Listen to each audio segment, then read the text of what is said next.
You make me better. You're the best thing that's... What's happening here? Well, what are we doing now? Are we about to... Oh my God! The two of us together, father and son, loving each other, bonds of family, stronger than steel, stronger. I didn't know you could do that without a sword. Yeah, you can morph with pretty much anything. You can? Yeah, you would have known that if you read the manual. There you have it. Not enough people read the manual. Right. You are my sword. I could never love somebody else the way I love you, baby. I will die for you, no question. You are my sword. You are my sword. You are my sword. You are my sword. You are my sword. So can I ask you a question? What do you have? Go ahead. No, that's enough. Go ahead. Can I ask? But that wasn't my question. The problem is you don't write the truth. So, as far as I'm concerned, I want to go to the next Can I one. ask you a question about... No, not CNN, please. Go ahead. The White House has not You don't. responded to these I told you. allegations. Ms. Bryant? CNN is fake news. Don't talk to me. Go ahead, please. But he says he was retaliated against, and that's why he was removed from his job. Do you have a response to that?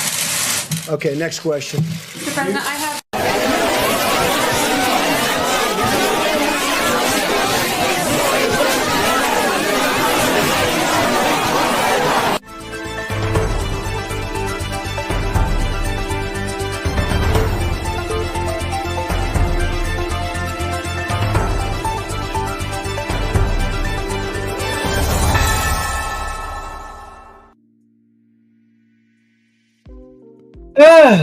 Good morning, good afternoon, good evening. Wherever this video finds you, welcome to Tix, and I don't know where to start. Lewis just dropped me something where the FBI has you have members of the FBI who have reportedly, literally, are threatening to commit treason. You got the dropping of the Epstein files to what's going on, Hodrick? Oh yeah, son. You've got the dropping of the Epstein files. You've got JD Vance putting his foot in Jake Tapper's tail and deep, long, strong, all the way up to the knee. You got we got a lot to get into. So here is my copy of the Epstein files. I don't know if my copy, hold on, let me get that in there. If my copy, I don't know if y'all can see that, you see his name. Yes, it is a good time to be alive. And I've got pages. I've had these pages for 6 years of the Epstein files, but you would have had to have been crazy Monday to have released them. You'd have found yourself like Gene Hackman. Made him and his wife and their dog rest in peace. I mean, good Lord, where do you start? You got Dawn from Buffy, Michelle Trachtenberg, she's dying. Ex-boyfriend saying she was a severe alcoholic. I mean, she had liver problems. That's what he said. And my mic is all the way over there. I mean, it's just wow.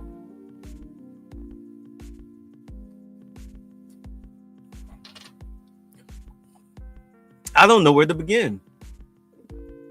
I really don't know where to begin. Okay, so look, I'll leave it up to you. I'll leave it up to y'all.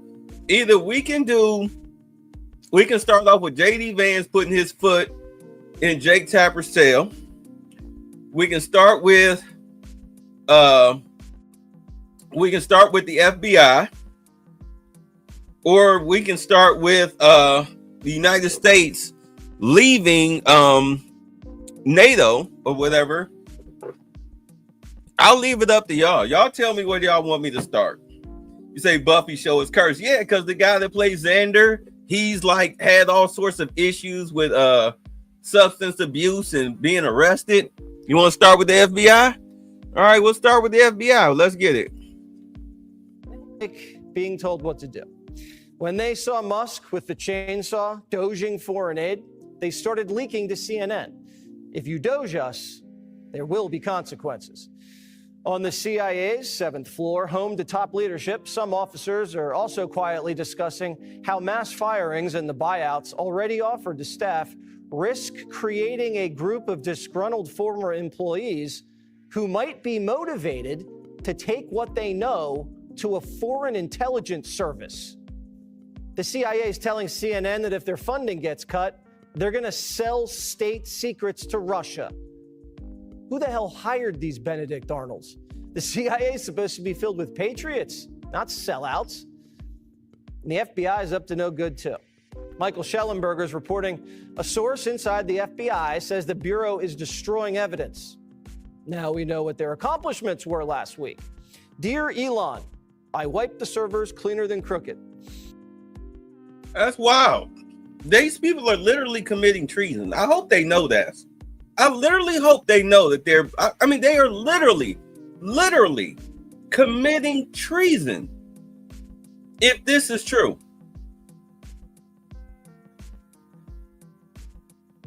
If it's true, they're literally committing treason. We used to let people swing for that.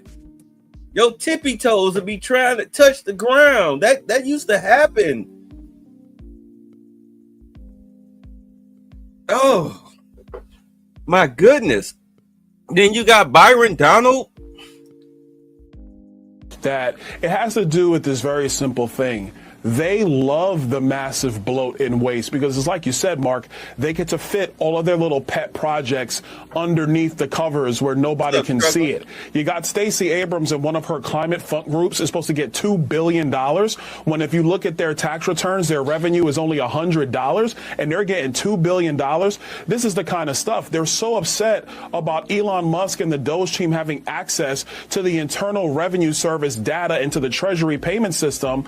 But there's a report that came out the other day that under Joe Biden, he let 53 researchers and students, unpaid people, go in and actually have full access to the data of the American people at the IRS. Joe Biden's administration let that happen. So they have no problem with the waste and the fraud and the abuse as long as their special interest groups are being funded and their ideology is being promoted regardless of the will of the American people. But our country can't simply survive that. We are very thankful that Donald Trump and his team are saying enough is enough. They are going to save this nation for the American people and begin the process of restoring a constitutional republic.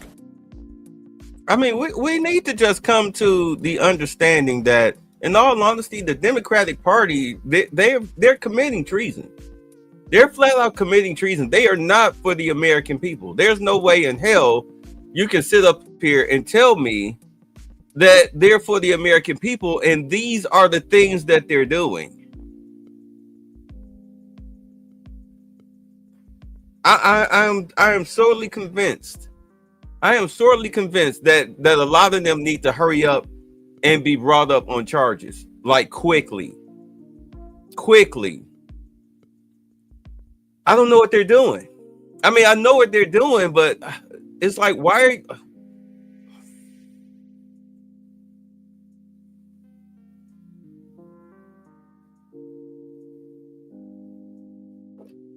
I'm trying not to lose my crap. I'm trying not to freak out. Because, I mean, it's such an interesting time to be alive, but the insanity that we're all going through, especially dealing with our own people who are siding with these idiots. The Democratic Party has never been your friend. Why are you still trying to get their dingleberries all in your teeth? What is going on with y'all? Y'all really let them convince y'all that this man is some type of psychotic racist or whatnot. Meanwhile, they're steady destroying the country out from up under you. And you're celebrating it. I'm sorry. Where do you live? What's up, Simeon? You say Byron's still trying to get back to Jim Crow era. You know what? So let's hear from a former employee. As federal employees, asking us to report 5 things that we accomplished last week. I'm not worried about my 5 things. I have plenty of things to report. I did plenty of work last week. But the feeling of just like absolute existential dread that I felt typing out a response to that email is something that I wish I could convey to everyone, because it felt like such a glimpse into the reality that they are trying to create. And it was terrifying. It felt like, you will do what I say or else. The email that we received did not say that failure to respond would be taken as a resignation. But the post on X did say that. And leadership at my agency is pretty much like, the email's authentic, but we don't know if the threat is or is not. We are going to respond, but kind of left it up to each of us to decide what to do. We have received more emails about all of the fucking bullshit going on with Doge and Elon and all of this federal employee stuff that like I've spent more time in the last couple of weeks navigating these emails, going to these town hall meetings, going to these other meetings, making sure that so that the leadership can break down what's happening and tell us how we need to respond and tell us what the fuck is going on and tell us, oh, you might lose your job because when your FTE runs, like there's so many things that they're having to convey to us. And so nothing that actually should normally be getting done and accomplished is being done or accomplished because we're all so busy fucking trying to navigate this hellscape that is happening. That is waste. That and the fact that the studies we work on, if we are worried that they might be considered, you know, something that will lose funding, what's the point in working on it now? And has the last year, 2, 3 years of work we've done on it been for naught? Like, that's wasteful. Like, this whole thing is an exercise for them to show us how much power they have and how little we have, and how we must do what they say. And it's so insane because, again, who the fuck is Elon? Like, and how does he get to decide that he is king of the federal employees, king of HR at the Office of Personnel Management, and he gets to tell us, send this email or you're fired, like you lose your job. There's no. First and foremost, let me stop her right there. You're an employee, chick. You run nothing but your mouth. You're running nothing but your mouth. You all are employees of the federal government. Elon is not in charge of Doge. As Carolyn Leavitt finally explained, there's a woman who's worked in government, I think 20, 30 something years. She is the head of Doge.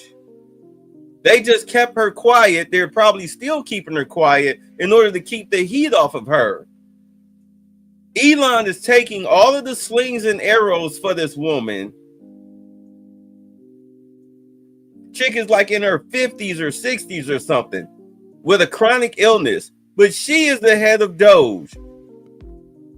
Remember we did the press conference and Caroline Leavitt, they asked her, she was like, well, we're not really telling y'all that. Really, right now, I know we're being transparent, but this right here is really kind of none of your business right now.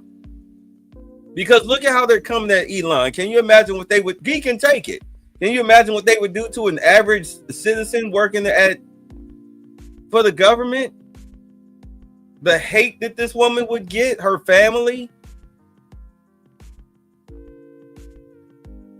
You probably had to put her up under 24-hour protection because there's too many morons out here. And let me tell you something, chick. If you are sitting up here working on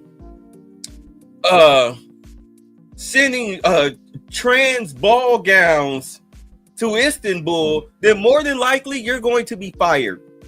For your department heads to be wasting you guys' time, dragging you all into meetings, well, you can respond to the email or you don't. I'll put it to you real simple. Let me help you out.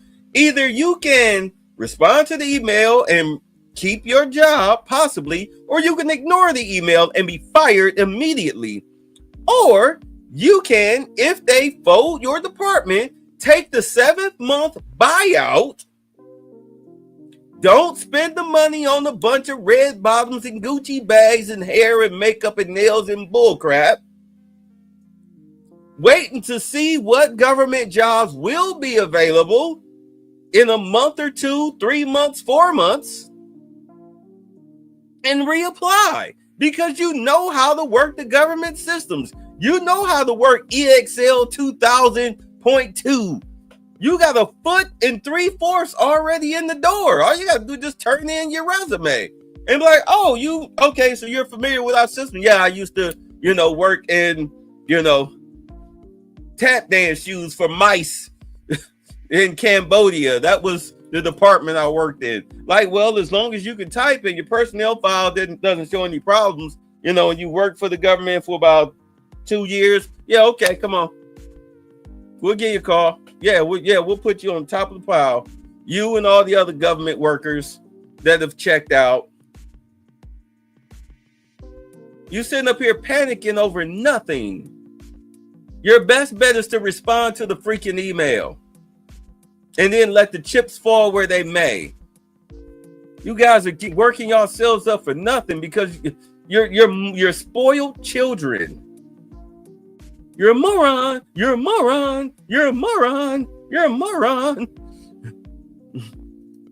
You say if you're scared to say what study you're working on, then you already know. Thank you. Yeah, you already know you're on the chopping block. Rationale here that makes it make any sense outside of look how much power I have and you better fucking listen or your livelihood is gone. The 2 million people that are gonna have to respond to this email if they choose to, are they gonna go through 2 million emails to make sure that they were honest, to make sure that they were authentic, to make sure that the items listed out were relevant to the people's jobs, to make sure that the person, like, there's so many things that would have to happen for them to like actually legitimately go through these emails, and that's not going to happen because it just like it can't happen, you know. And again, like, it's just a flex. It's just you need to know who's in charge, and this is one of the ways we're making you aware. And the feeling that I felt responding to that email was such a glimpse into a possible future here, probable future here, if we don't fucking do something about it. It's called being accountable. It felt so scary and so heartbreaking. It felt much like I would imagine living in a place like what I always imagined North Korea to be like, where the energy is, yes, master, your wish is my command. Oh my God. I know she's being hyperbolic. And again, these people that we're reporting to are people that have no expertise outside of like tech. They don't know anything about the health services that are operated through the federal system or. Well, you know, they pay union dues or whatnot for work grievances. There's nothing they can do about this. If your department, when they slap the Doge paperwork on Trump's desk with all of the highlights of things that they can cut, because understand, this is not about trying to save people's job. This is about trying to save everybody's job. You can't make an omelet without breaking a few eggs. So people gonna lose their jobs, but they can easily get new jobs back.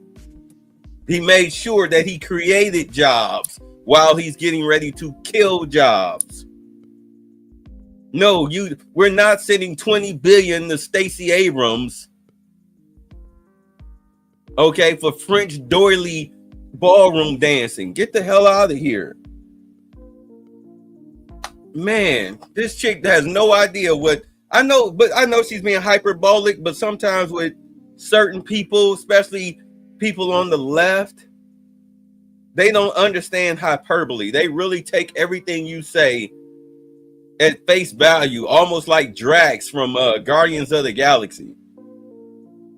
He doesn't get humor. It goes over his head. Nothing will go over my head, for I will reach up and catch it. You know, that's them. About anything, really.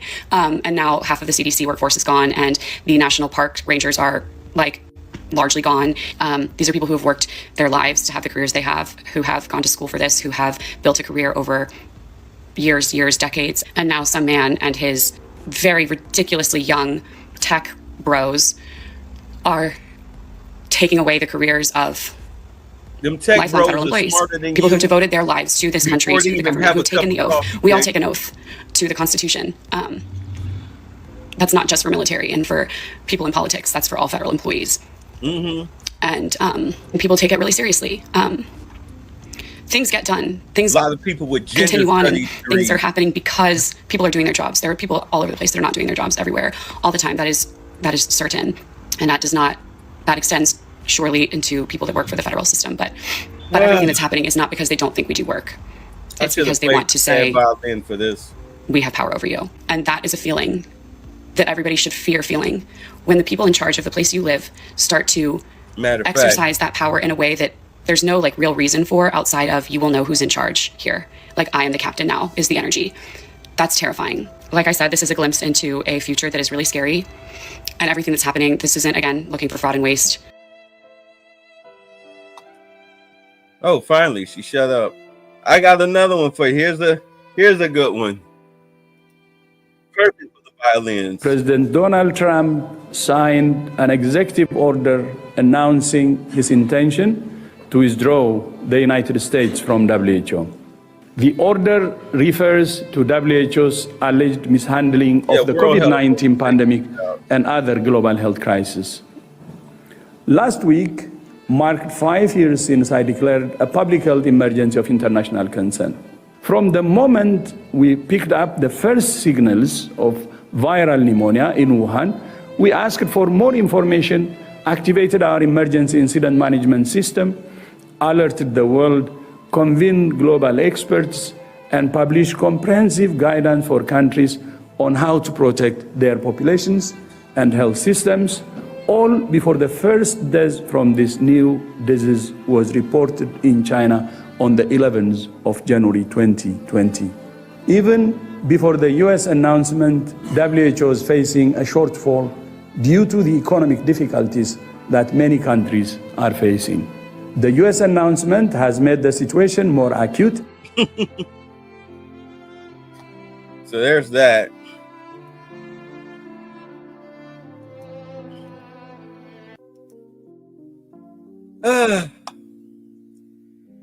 So let's get to some of why we're here. Now that we got that out the way. I mean, the FBI thing, Lewis just dumped that on me 2 minutes before I came on the screen. So I have to look into that. And while I was grabbing that, that's when I saw that chick's video, and then of course the video with the World Health Organization. But let's get into JD Vance going knee deep into Jake Tepper and the lies that he told. This is going to be so fun. Y'all ready to have a little fun? Let's have a little fun. Let's laugh. I haven't played a video from CNN in a while because they lie so much. But before I get into it, the Democrats were saying, some of the Democratic leaders were saying that they needed to go on conservative platforms in order to try to win over conservatives to their side, get some type of ideology, because the conservatives / Republicans have no problems coming on to Democratic radio stations, Democratic TV shows, having interviews and debates with Democratic people about the things that's going on. I mean, you see that with Charlie Kirk, who was the one guy, I forget, Michael Knowles, when they do the 20v1 and all of that stuff, like with the debate stuff and everything, you see it happening. They're on college campuses and whatnot. So they like, come on, like, let's go. Like, I'll debate you on your home turf. On your home turf. And they be wiping the floor with these people. So, but Jasmine Ratchet Crockett talking about some, you can't go over there and tell them people nothing. They believe what they believe. Yeah, just like you guys believe what you believe. But the difference is that the difference is that they're not afraid to debate. You are. You're cowards. Hold on.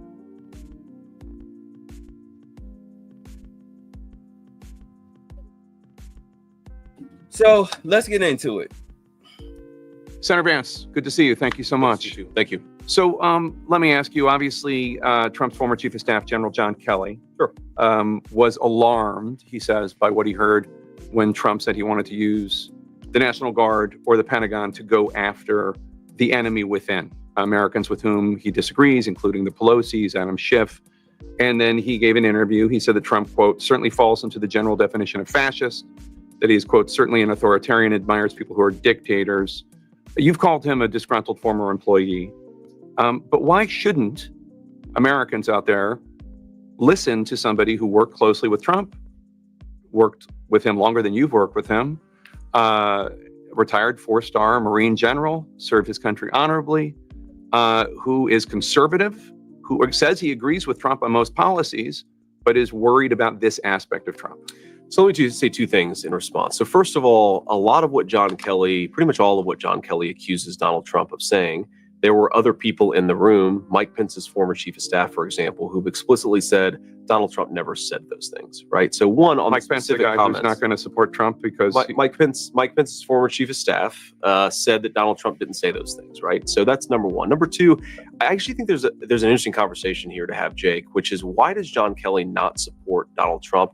It's about policy. It's not about personality. He says he agrees with Trump on most policy. No, he agrees with Trump on most policy. He disagrees with Trump on how Trump views his role and his and the fascism and the authoritarianism. I don't buy that, Jake. I don't buy that, because if you actually look at John Kelly, at folks like Liz Cheney, the fundamental disagreement they have with Donald Trump is, even though they say that they're conservative in the sense that they want America to get involved in a ton of ridiculous military conflicts. They want America to police the world, and Donald Trump wasn't. John Kelly lost a son in Afghanistan. Why are you saying that he, I've never heard John Kelly say whether he supports of Iraq or Afghanistan. And I honor his son's sacrifice, and I honor his family's sacrifice. That doesn't mean he's not wrong about policy. What specifically are you talking about? What has he said? That is your argument that a person who lost a son in Afghanistan can't be wrong about public policy? I'm asking then you. Why bring that up? Let's talk about public policy. Because I've never criticized his service. I brought it up because you're acting as if he is pro-war, and I've never heard him say whether or not he supported the war in Afghanistan or the war in Iraq. He was a general carrying out orders. Because I know John Kelly's worldview, and I know the people who have attacked Donald Trump the most vociferously on foreign policy. They'll say, well, he's a dictator, when what they really mean is they won't listen. Donald Trump wouldn't listen to the leadership of the military when they wanted him to start ridiculous conflicts. That is a consistent theme. And I think that there's a big thing going on in American politics. It's a very interesting theme in American foreign policy, where a lot of former members of the Pentagon bureaucracy, a lot of old neoconservatives, they have a fundamental difference with Donald Trump on the question of peace and war.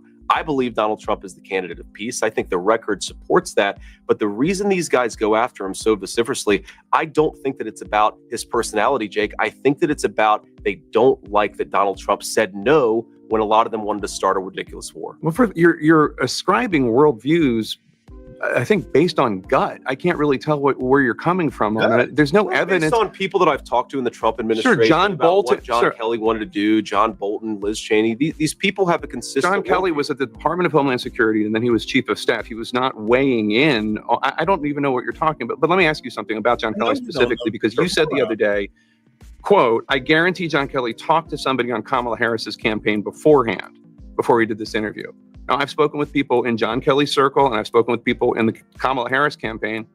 They say there's been no communication the entire time. So where did that come from? Oh, I'm highly skeptical of that, Jake. You know the way that these attacks work. You know the way that these people are often vetted by a campaign. So you made it up before something goes out there. No, I said that the American media and the American Democratic Party apparatus works a certain way. If it comes out that John Kelly never even spoke with a person in the Kamala Harris orbit, then I'm happy. You're telling me that based on secondhand conversations with John Kelly. And it's interesting. We've now spent, Jake, 3 minutes talking about John Kelly. If it is true that he never spoke with anyone in Kamala Harris's orbit, I'm happy to apologize to John Kelly for misstating how he delivered this news to the Atlantic magazine. But let's talk about who did he deliver this news to? To Jeffrey Goldberg, a guy who lied the United States into the Iraq War, which led to the deaths of millions of innocent Arabs and thousands of innocent Americans. You don't go to that guy if you don't have a particular ideological motive. I think that's what's going on. If I'm wrong, I'm happy to say that I'm wrong. I think it's interesting that you think that a magazine writer lied the American people into war. Well, he encouraged it. He wrote stories that were dishonest. He wrote a story about the gassing of the Kurds in I forget if it was the Atlantic or the New Yorker, but I'm actually referring to John Kelly talking to the New York Times. He wrote stories, by the way, where he took what intelligence officials in the American Pentagon bureaucracy said and wrote it as the gospel truth. And this highlights the entire point that I'm making about Trump's foreign policy, is this is a guy who wants to use American troops sparingly. He wants peace through strength. It's why his foreign policy was so successful during his first term. It's all the same people who were wrong about Iraq. They were wrong about the quagmire in Afghanistan. They were wrong about Syria. They were wrong about everything. And now they're coming after Donald Trump because he actually has a realistic and cautious foreign policy. I'm talking about people who worked for Donald Trump in his first administration. That's what I'm talking about. I'm talking about not just John Kelly, It was 4 years but ago. Mark Milley, who was the Trump-appointed chairman of the Joint Chiefs of Who Staff. disobeyed Trump's direct orders on troop redeployments in And Syria. I'm talking about the guy that had your job. A massive violation of his constitutional oath, by the way. I'm talking about the guy that had your job before Donald Trump's supportive crowd wanted to hang him, Vice President Mike Pence, who said, as you know, that Trump put himself before the Constitution. I'm talking about General Mattis, also Secretary of Defense in Trump's administration. I'm talking about Mark Esper, the Secretary of Defense, who told me that Trump does have fascistic tendencies. John Bolton, H.R. McMaster, Alyssa Farah Griffin. Okay, Jake, These are are you Trump going administration to listen officials. to every Trump administration official? You know, one reason why Kamala Harris doesn't have as many people criticizing her is because she doesn't fire people who fail. That's why we haven't had a real audit of the disastrous Afghanistan withdrawal, is because Kamala Harris protects failures in government. Donald Trump fires them. And I'd much rather have the president who fires people who screw up. Now, Jake, no. You know what? Because this isn't a long interview, but notice how he said Kamala Harris didn't fire anybody, not Joe Biden. And we sat up here, we watched that Lindy Lee interview. All right, we watched that Lindy Lee interview. And as she said, Biden didn't roll up out of bed till like, as far as coming into the business side of the White House till like 10 o'clock in the morning. He would get all of his information from Morning Joe. The staffers would have him sign a bunch of papers. And then by 4 o'clock, he was off the bed with his warm cup of milk and cookies. 4 o'clock in the afternoon. So who was running the White House? And they keep saying staffers, but no, that's why you have a vice president.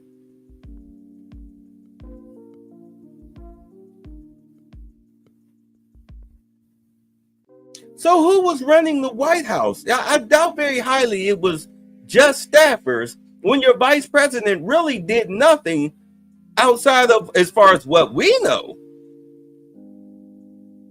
but walk around the hall. She was virtually invisible. Let's see if it ever comes out that she was actually the ones that was pulling a lot of the strings, which would explain why for the past 4 years we were in the dire straits that we were in. Let's find out. Let's see. That's probably why Joe Biden was like, yeah, well, Kamala Harris, because as far as he was concerned, when he wasn't around, she was in charge. I mean, she is the vice president, right? Yeah, you handle that for me. You handle that for me. You handle that for me. You really think he was looking at some intern was like, well, you handle that for me? Dude's a career politician. He wasn't that lucid. No, this is an important point. Fire Mike Kamala Pence. Harris. He did not fire Mike Pence. Kamala Harris. He did not fire is the president. Mark Milley. Kamala Harris. He did is not the leader. fire John. He fired a lot of those people, Jake, and he did because they weren't doing their job. But this is the thing, Jake. We've now spent 5 minutes. Yeah, we like Tulsi for about vice people for VP, and Donald Trump's his staff. VP. Who think he's not fit We for like office? Tulsi. Fired. Who think he's not fit for office? Oh, they didn't think he was unfit for office until they had a falling out with him because he fired them. And we're not talking about the public policy. Well, we're actually talk about how Americans can't afford groceries. We're Jake? actually Can we talk talking about the fact that Americans can't afford the cost of housing? We're actually Can we talking talk about the fact that a lot of people out there in Erie, Pennsylvania, they're the ones who suffer and die when people like Mark Esper and Mark Milley don't obey the commander-in-chief's orders. We're talking about Donald Trump and what he says. Yes. And Donald Trump says. And you'd much rather talk about what Donald Trump allegedly said than what Donald Trump did in office. I'm talking about what he did in office, Jake. What he said publicly. 1.5% inflation. The military to go after the enemy within, which is the American people. He did not say that, Jake. The enemy he within. said that he was going to send the military after the American people. Show me the quote where he said he was going to. He said the enemy within. He said far left lunatics. He's talking about people Pelosi's rioting and Schiff. He's talking about people rioting after the election. I think the Pelosi's were rioting after the election. He said Adam Schiff was rioting after the election. You're using two separate phrases. He said about using the military. that far left lunatics, people who riot in the wake of an election, people who burn down American cities in the summer of 2020, yes, we should have a federal law enforcement This is what response. he said to Joe Rogan on Friday. The enemy within that he wants the military to go after. No, this is the enemy within a bigger problem than Kim Jong-un. The second part. We have people that are really bad people that I really think want to make this country unsuccessful. That's who that enemy within. And did he say that he wants to use the military against those people? He said he wants Here's the to game. use the military to go after the enemy within. Here's the game that you're playing. He said that playing a no. game. Can I answer the question, please? He said that he wanted to use the military to go after far left lunatics who are rioting, and he also called them the enemy within. He separately, in a totally different context, in a totally different conversation, said that Nancy Pelosi and Adam Schiff were threats to this country. Were the enemy within. Were the enemy within. He said they were the enemy so within. every time he uses the exact same phrase, we assume that he uses. I don't know. I don't throw around the term of enemy within to talk about using the military against going American people. And you're asking his vice president, but you won't let me answer the question. I'm telling you that Donald Trump has said, and I agree with him, that we should use the U.S. military to go after Americans. People who riot, who burn down our cities. And this was what John Kelly was. National Guard. This was what John Kelly was alarmed by: the idea of using the U.S. military to go after Americans. That's what he said. Donald Trump never said Americans writ large. You keep on putting words in his mouth and are they or are they not Americans? Far left people who commit acts of violence, who riot. And now you're doing a very narrow definition of what he said, which is not what he said. Oh my God. Remember when I was saying how certain people, especially on the left, who are so progressive, they take what you say literally and don't understand hyperbole, that there's nuance? Are the people who are out here committing crimes and riots and whatnot, are they not? Yes, they're Americans. They're Americans. Okay, Jake, they're Americans. So what? They're criminals. They're committing crimes. Should we just let them do it? Is that what you're saying? Because if you're saying we should just let them do it, then why do you have a problem with January 6th? Apparently riots are okay, right? Is that the message that you're trying to convey? I don't understand. Help me understand your stupefied logic, if you don't mind. That's not what he said. But let me ask you. Let me ask you the bigger point. He did point. say that, Jake. He did. He said that he wanted to use the U.S. military. Let me clarify. To go after far left lunatics, yes. And then he also added people who were rioting and looting. And he added, never said. He added Schiff. And then he added the Pelosi. He never. He and then said he added people that don't want the country Adam to succeed. Schiff, he said that Adam Schiff and Nancy Pelosi he used in a separate context and a separate conversation. And what you're doing is you're smashing two totally different conversations. Fox asked him about this last week. Matter of fact, speaking of Nancy Pelosi, all right, first and foremost, January 6th, Trump knew that there was going to be a protest. Everybody knew that there was going to be a protest there. And of course, protests get out of hand. That's just the law of the land. So Trump asked for, I think, 6,000 troops to show up to protect the Capitol in case people got out of hand. But Nancy Pelosi said no. She said no. So of course, we all know what happened. We all know how it went down. So now you're trying to blame Trump for something that is really your fault. And if you haven't noticed, if you guys haven't noticed, Nancy Pelosi's been MIA since what, the second week of January? And the reason for that is, of course, Trump coming into office. She went to Europe in the early part of January, and she hasn't been back since. It was reported that she had a mysterious accident, and then the next day she was getting hip replacement surgery. Just like that. Just like that. And that she will be out, I think, from 6 to 9 months. And speaking of January 6th, It's a setup, it's a setup, there's a poem, it's a setup, it's a setup, it's a setup, there's a poem, it's a setup, it's a setup, don't need setup, there's a poem. sorry. I had to kill the music. Look at this. Remember they talking about those 20 FBI agents in the crowd?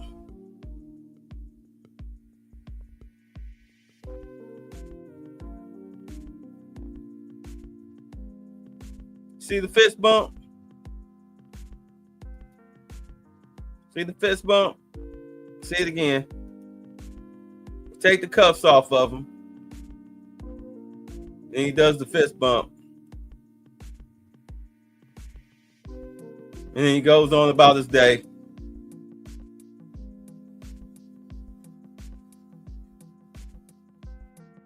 That was one of the undercover FBI agents. You know, the ones that probably one of the ones that's ready to be treasonous against the country. But, you know, go on, Tapper. Week, and he didn't take issue with it. He said the enemy within is the biggest But threat did to he this say the country. enemy within that he's going to use the military against Nancy Pelosi? Donald Trump offered Nancy Pelosi the National Guard on January the 6th, and according to private emails, she rejected it. So let's talk about things that he wants to do that are feeding into this concern that people like John Kelly and General Mattis and General Milley have. He said on Friday, Special Counsel Jack Smith should get thrown out of the country. He's threatened to arrest election officials who cheated. We know that he believes a lot of people cheated that did not cheat. If you violate the law, you should be arrested. Yes. No one disagrees with that, but he's talking Apparently about you do, based on the way you're asking the question. No, based on the fact that he's accused people that didn't break the law How of do you breaking know? the law when it comes to the election. How do you And know? if you want to revisit that, I'm happy to. But Liz Cheney, he said, should be put before a war tribunal. None of that sounds fascist to you at all? No, of course it doesn't. Of Putting course Liz it Cheney doesn't. before a military tribunal? First of all, I don't buy into the premise of what you're saying, Jake, because are I things just he said. on things that These I are know things that he he said. said, on things that I know that he said, you're imputing things, you're taking words out of context, you're taking two separate conversations and pretending No, I'm that they not. were made at the Yes, exact you same are. time. So I'm We're watching rejecting you the do premise it. of your question. I frankly don't believe what you're saying about Donald Trump's words. If you'd like to put up a clip and actually put him in context, I think the American people would realize that Donald Trump is a hell of a lot more reasonable than the people like Liz Cheney who would like to lie us into war. Now, Jake, we also have to remember, step back a little bit. Well, ask yourself a basic question about network integrity. You guys talked about the Russia hoax nonstop. The FBI was investigating it. The FBI was it was a investigating lie. it. And so we covered them. And so you took the words of unnamed FBI agents and put them on your network as if they were the gospel truth. You did it again and again. A viewer of your network would have believed that Donald Trump and Vladimir Putin conspired in 2016. No. That was totally and preposterously Yes, they would false. have. Well, that's what you just that's said is why. false. Oh We my covered an God. FBI investigation. I don't know why you want to talk about the FBI investigation. You covered it in a way that gave credence to anonymous sources' accusations. You did it yourself. Your network did it, Jake. But again, can we talk about the issues that Americans care I'm most talking about about? things that Donald Trump has said. Yes. If you have an And issue Kamala with whether or Harris- not he's talking about the economy enough, that's between you and your running mate. I'm talking about things he has said this week. Every single me out. rally It's that he my does, he turn. talks about how he wants You to told me it was my turn. Said. Yes. If you have an And issue Kamala with whether or Harris- not he's talking about the economy enough, that's between you and your running mate. I'm talking about things he has said this week. Every single rally that he does, he talks about how he wants to unleash American energy so we can lower the cost of groceries. He talks about the fact that housing has become unaffordable. He talks about the wide open border, Jake. Kamala Harris and her allies, it's interesting. Kamala Harris and her media allies, and I would put CNN in this category. You guys seem to care. I'll tell you that they wouldn't. Well, they should watch your network more because you guys seem to care more about Donald Trump's past than the future of the American people. We're running this campaign on making the American dream. I'm specifically asking about how Donald Trump is going to be president in the future should he win. And then we're being told He's going to pursue economic policies that lower the cost of groceries and make life more affordable again. He talks about it every single day on the campaign trail, and so do I. What you're talking about is an anonymously sourced story, or one guy Nothing anonymously sourced. or who Zero one guy who is a disgruntled employee. I told where you 10 five other people pushed back against him and said that what he said was dishonest. So why don't we talk about the policy that's affecting American citizens and not what Donald Trump allegedly said, according to one guy who's pissed off because he got fired by Donald Trump? I didn't bring up any of the things that he said. He said, I didn't bring up. Brought up John Kelly, and that I just described. I brought up perfectly. John Kelly's view of Donald Trump. I didn't bring up Then John Kelly you talking brought about up what John Donald Trump Kelly. said about Hitler's generals. I didn't bring that up. I talked about John Kelly's view of Trump based on something Trump has been saying in the last week. So that's what I asked about. So John Kelly makes accusations that are rejected by 5 people. Again, you're talking I about think that- something I didn't bring up. I think that maybe implicates his overall judgment. And I think the fact that he has a worldview that's so oppositional to peace and prosperity suggests that he's not an honest arbiter here. This is not a guy, John Kelly, going to brag to Jeffrey Goldberg, who is interested in the American truth or is interested in telling an honest account of Donald Trump. He's a guy with an axe to grind because Donald Trump fired him and disagreed with him on policy. So all those 10 people, including the former vice president, Mike Pence, all of these people have this horribly damaged worldview, and they're all just going after Donald Trump because they want to send people into war. That's what. Yes. Yes. Yes. Hey, Jake, who's going to be in the White House to sign a mineral deal that Donald Trump has laid out in conjunction with Russia? Who's going to be doing that? Are there any bombs going off in Ukraine, between Ukraine and Russia right now? Are they still fighting? Or is there, is there a hold right now? Are they on hold right now? What's been going on the past 4 years? Where we, like Trump said, there were no wars that the U.S. were involved in when he was president the first time. And as he said, there's not going to be any wars that he's going to be involved in this time if he can help it. We got hostages back. Well, hostages were released. They up there, him and Putin signing mineral deals. Zelensky about to sign a mineral deal. The UK is being told to hold their own nuts.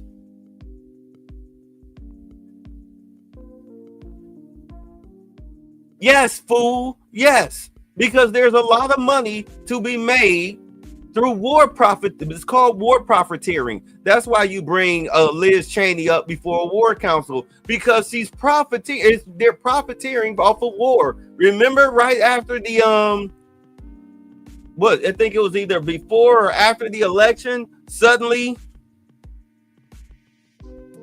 there was an uptick in the war between Russia and Ukraine, started by Ukraine. You wanted to send them more money and weapons because Cheney needed her money back. She backed it was after. She backed the losing horse in Kamala Harris.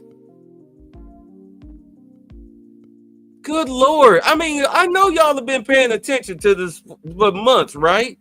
Oh dear, I seem to have spotted a cunt. Good day. Well, that's really your argument? Absolutely. It's not like these are conservative. Absolutely, that's my These argument. are not conservative Jake, Republicans. These aren't conservative Republicans who are concerned about Donald Trump. They're not. That's not right. All of these people, Jake, they came into office thinking that they could control Donald Trump. That when he said he wanted peace in the Mike world, Pence thought he could control Donald Trump. Yes, he did. And when he did. When he found out that he couldn't, they all turned on Donald Trump, and a lot of them got fired. And we're running, and we're trying to staff the government with people who are going to govern according to principles of peace and prosperity. Let me ask you. Yeah, because the first thing Donald Trump, remember, people were quitting, but he fired more people that quit because they weren't doing their jobs. He said that. And this time around, what did he say? He said, I'm hiring people that I can trust. And everybody that he hired that's a part of his cabinet, they are there to prosecute. In case you haven't been paying attention, they're there to prosecute. He's using Doge to find the money, because if you're going to prosecute politicians, the best way to get them is on theft of taxpayer funds, misuse of government/taxpayer funds. You can also get them with this list, the Epstein list. You got them.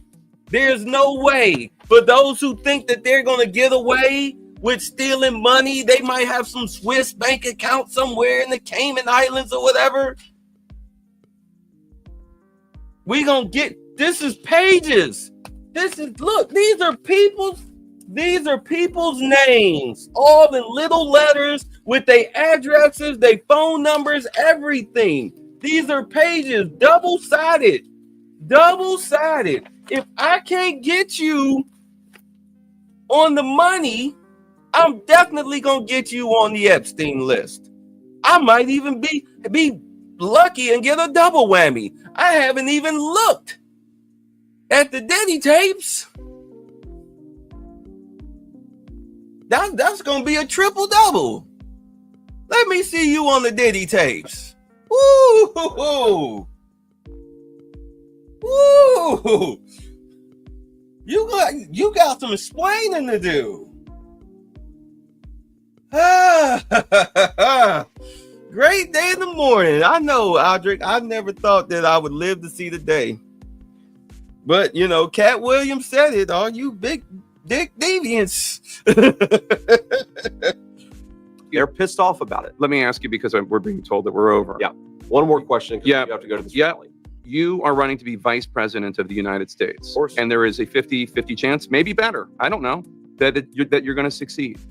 Are you running to be vice president of the United States, or are you running to be vice president of the red states? Because if you win, and there's a decent chance you will, you're going to be vice president of childless cat ladies. You're going to be vice president of legal Haitian migrants in Springfield, Ohio. You're going to be their vice president too.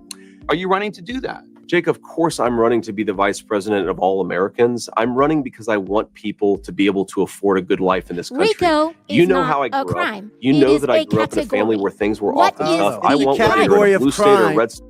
Haitian migrants in Springfield, Ohio. You're going to be their vice president too. Are you running to do that? Jake, of course I'm running to be the vice president of all Americans. I'm running because I want people to be able to afford a good life in this country. You know how I grew up. You know that I grew up in a family where things were often tough. I want, whether you're in a blue state or a red state, whether you're going to vote for Trump or you're going to vote for Harris, I want you to be able to have a good life in this country. But what's not going to happen with the broken leadership in Washington, D.C.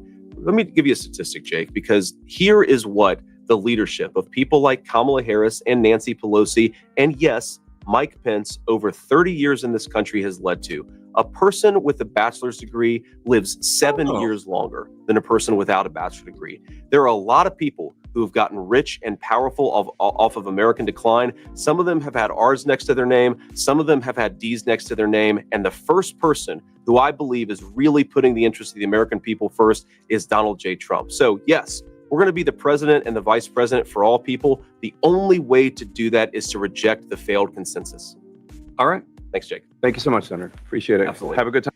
All right, so that's interesting. That was 4 months ago, but Jake Tapper,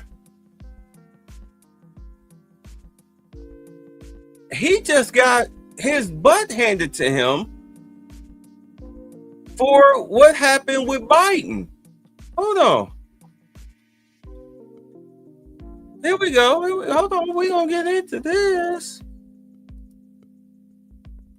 CNN host Jake Tapper has been torched and labeled a hypocrite online after he released a book titled Original Sin, of course, which chronicles Joe Biden's cognitive decline and its cover-up. The book released has been labeled bizarre by many, as Jake Tapper is widely known to have defended Biden's cognitive decline in the past, saying there's nothing to see here, even getting into a heated bust-up with Lara Trump in a bid to protect the former president. How do you think it makes little kids with stutters feel when they see you make a comment like that? First and foremost, I had no idea that Joe Biden ever suffered from a stutter. I think what we see on stage with Joe Biden, Jake, is very clearly a cognitive decline. Okay. That's what I'm referring to. It makes me uncomfortable You have to watch somebody on stage search for That's so amazing. It's so amazing to me and try and figure out an answer. A cognitive decline. Well, when you're trying to tell me that what I was suggesting was I think that you were mocking his stutter. Yeah, I think you were mocking his stutter, and I think you have absolutely no standing to diagnose somebody's cognitive decline. I would think that diagnosing, somebody in I'm the saying Trump that family we would be see more that Joe sensitive Biden of to people who today do not have is medical not the Joe licenses, Biden of 5 diagnosing years ago, politicians of 10 from years ago. afar. Plenty of people have diagnosed your father from afar, and I'm sure it offends you, your father-in-law from afar. I'm sure it offends you. You don't have any I'm standing not to say. diagnosing him. What I'm saying, You Jake, just talked is about that a we can cognitive clearly decline. see that Joe Biden I is have one last struggling question for you, Laura. You many times on stage, and it's very concerning to a lot of people that this could be the leader of the free world. Okay. That is all I'm saying. I genuinely you, feel Laura sorry Trump. for Joe Biden. I appreciate. Online commentators have launched on the journalists, with this person saying Jake Tapper wrote a book on Biden's mental decline and the cover-up by the media. He was the cover-up. This person agreed, saying you can't make this stuff up. Jake Tapper went from vehemently attacking any assertions of Joe Biden's cognitive decline and the lies to cover it up, to writing a book about Joe Biden's cognitive decline and the lies to cover it up. And this person just could not fathom the hypocrisy, saying this is like committing a crime and then investigating yourself for that crime. And this commentator is calling it a cash grab. Takes an amazing amount of hubris to spend 5 years ignoring Biden's clear cognitive decline, only to cash in on a book about it when he's finally out of office.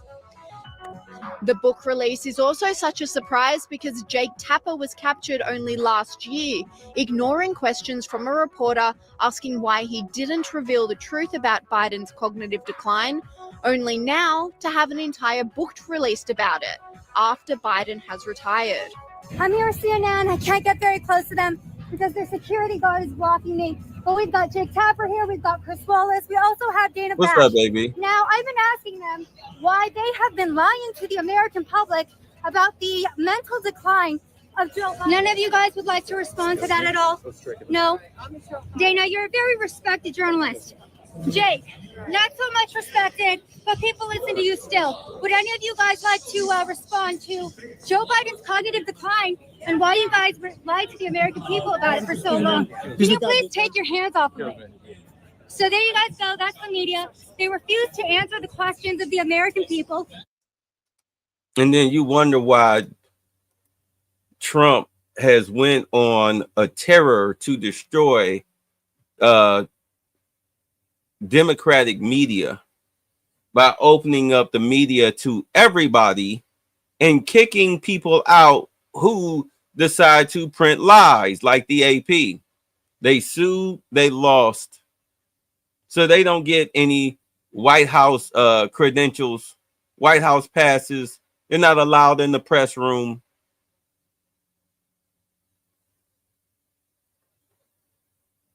That's why you have Caroline Leavitt, when she goes up to the podium, it seems like she's addressing all of the lies that the Democratic led media, being MSNBC and CNN, she's attacking them directly because they like to put out what they were calling, when we were talking about it, misinformation. Excuse me, I don't know why I get gassy late, but yeah,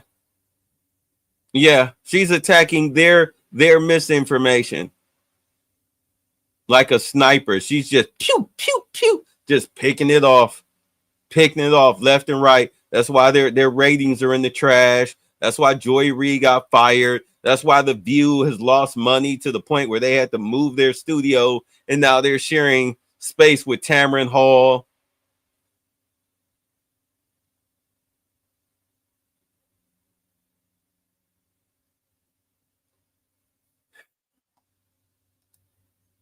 You can't lie and think that people are still going to be on your side. It doesn't work like that. Speaking of liars,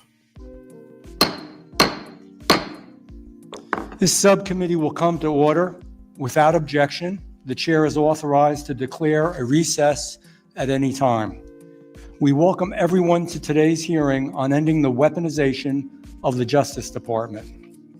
The chair now recognizes the gentleman from the great state of Alabama who is going to lead us in the Pledge of Allegiance, and then we will remain standing for a moment of silence. I pledge allegiance to the flag of the United States of America and to the republic for which it stands, one nation, under God. Mr. Hunt of Texas will be permitted to participate in today's hearing for the purpose of questioning the witnesses, if a member yields time to him for that purpose. I will now recognize myself for an opening statement. Welcome, everyone, to the first hearing of the Subcommittee on Oversight. Today, we are here to shine a light on something that should be deeply concerning to every single American: how our justice system was allowed to become weaponized against political opponents. Early in his presidency, Joe Biden told the nation, "It's not my Justice Department, it's the Justice Department." Former Attorney General Merrick Garland promised the same thing. That was their promise. We now know it was a lie. For the past 4 years, it was not the People's Justice Department. It was a political weapon used to go after anybody the Biden-Harris administration felt needed to be attacked. Let me lay it out clearly, case after case, so there's no confusion on what happened. Let's start in the great state of New York. Alvin Bragg ran for Manhattan DA, focused on only one thing: targeting Donald Trump instead of cleaning up the many problems facing New York City. After years of searching, he revived a dismissed case with the help of former DOJ officials and used a shaky legal theory to turn misdemeanors into felonies. And it wasn't just Bragg. New York's Attorney General Letitia James also made it her mission to go after President Trump. She campaigned on it. Prosecutors, attorney generals, they shouldn't campaign on politics. They should campaign on justice. She campaigned on it, and she promised voters she'd, quote, exact quote, get Trump. Before even seeing a shred of evidence. And sure enough, once in office, she followed through, twisting civil statutes into weapons for political gain, targeting not just Trump, but his entire family business. In Fulton County, Georgia, Fani Willis also campaigned on prosecuting President Trump. She coordinated with the partisan January 6th committee and the Biden White House from Georgia and hired her romantic partner as the lead prosecutor. Couldn't make this stuff up. I guess office romances can sometimes take you places. For Fani Willis and Nathan Wade, it was tropical destinations. It was luxury hotels, all on the taxpayer's dime. And while they were busy enjoying the perks, the cases they were building against Trump were falling apart under the weight of conflicts and impropriety, because it was pure political lawfare. I want to just note, no one should run for DA, AG, or any legal office. Republican, Democrat, conservative, liberal, nobody should do this with the sole goal of going after one political figure. It's not what those jobs are about. What happened to Bill Cosby? That's not justice. That's vengeance. Our legal system isn't supposed to be about personal grudges or political payback. It's about fairness. It's about impartiality. It's about the rule of law. That's supposed to be the standard in America. Unfortunately, under President Biden, that standard wasn't just abandoned at the state level, it was shattered. It was shattered at the federal level as well. Jack Smith was unconstitutionally appointed as special counsel. His lead counsel pressured a defense attorney with a judgeship offer to flip a client. So if the client flipped, he'd get a judgeship. Smith admitted to altering evidence in the Mar-a-Lago case, evidence tampering at the highest and most important level. Pure political lawfare. The FBI conducted an unprecedented raid on Mar-a-Lago, the home of a former president. They ignored standard protocol. They didn't wait for President Trump's lawyers to respond. They didn't use a local field office, and they bypassed all typical legal channels. Pure political lawfare.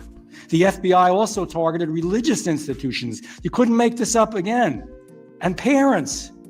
They labeled traditionalist Catholics as domestic terrorists, traditional Roman Catholics as domestic terrorists and considered spying on their churches, on their priests, on their parishioners. Think about that. I really want everybody to think about it. Forget the politics for a minute. The FBI was planning to spy on grandmothers clutching their rosary beads in prayer, treating them as if they were a national security threat. If they can do this to Catholic churches, and this is the important part, what's stopping them from doing it in any place of worship, to Protestant churches, to Jewish synagogues, to Muslim mosques, or to Hindu temples? It was Catholic churches one day. It could be any of those another day. It could be you. If you think that sounds far-fetched, I want you to just take a look, if you get a chance, to what they did in my home state. In New Jersey, the FBI raided the largest Hindu temple in the Western Hemisphere, home to some of the most peaceful and spiritual people on the face of the earth, Hindus. Biden's FBI stormed the temple. He invaded private quarters, religious areas, and held guns. They held guns to the faces of swamis, holy men, some of whom were wearing nothing but their evening wear, their nightwear, their pajamas. These are individuals devoted to peace, nonviolence, and prayer, yet they were treated like dangerous criminals in an aggressive show of force. It's wrong. It's un-American. And it didn't stop at places of worship. The DOJ also turned its sight onto parents, moms and dads, grandparents who dared to speak up for their children at local school board meetings. Instead of seeing concerned citizens, the Biden administration saw potential domestic threats. They used counterterrorism resources to monitor and intimidate parents simply for voicing their concerns about what's happening to their own children in their own classrooms. The DOJ even weaponized the Freedom of Access to Clinic Entrance Act, the FACE Act, to target pro-life advocates. This doesn't even matter if you're pro-life or pro-choice. Again, it could happen to anybody. Take Mark Houck, a peaceful pro-life activist and father of 7 kids. In a blatant show of force, the FBI sent a SWAT team to his home, raiding it, and a pre-dawn raid with guns drawn, terrifying his wife and his children. Whether it's people praying in churches or parents speaking out at school board meetings, the message from the DOJ, from Biden's DOJ, is clear. If you practice your First Amendment rights in ways they don't like, you will become a target. Could happen to any one of us. This is pure political lawfare. The Justice Department slow-walked the investigation into Hunter Biden, allowing statutes of limitations to expire, tipping off defense lawyers about search warrants, and ultimately offering a sweetheart plea deal that nobody else would ever get. Meanwhile, the DOJ was slow-walking investigations that might make the president look bad. The full force of the DOJ was aimed at President Trump and any, even worse yet, people that didn't sign up for this, any of his allies. Just look at the timeline. After announcing his candidacy, President Trump was indicted 4 times, twice by partisan DAs and twice by an unconstitutionally appointed special counsel. I'm sure my Democratic colleagues will say that it was not coordinated, but it was. And I'll say it was pure political warfare. What I've laid out is just the framework of what the Judiciary Committee uncovered last Congress. It was the work of this Judiciary Committee and our chairman, Jim Jordan, that did that. My colleagues, we will dig deeper into each case. I pledge to you that this committee, this subcommittee, is going to dig deep and dig hard and find out the real truth. And the reason is not because we want to rehash everything in that ugly, ugly past. The reason is we never, ever want it to happen again. It shouldn't matter. It really shouldn't matter if you're a Republican or a Democrat or a liberal or conservative. It could happen to you. I want you to really think about. It could happen to your church. It could happen to your mosque. It could happen to your synagogue. It could happen to your temple. It could happen to your school. It could happen to your cause, whether on the right or the left. It could happen to your beliefs. It's un-American. It's wrong. This should never happen again. Our justice system should be blind to politics, blind to personal beliefs, and focused solely on fairness and the law. Under Attorney General Pam Bondi's leadership, this administration, this Congress, and this subcommittee are working to restore integrity to the DOJ for everyone, all of us. We will ensure that never again will our justice system be used as a political weapon. I thank our witnesses, all of you, for being here today, and I look forward to your testimony. I now recognize the ranking member, Ms. Crockett. Thank you so much, Mr. Chairman. Oh, hold on. I'm trying to find it. I think it should be on my profile now. Yes, it did. Yes, it is. Hold on.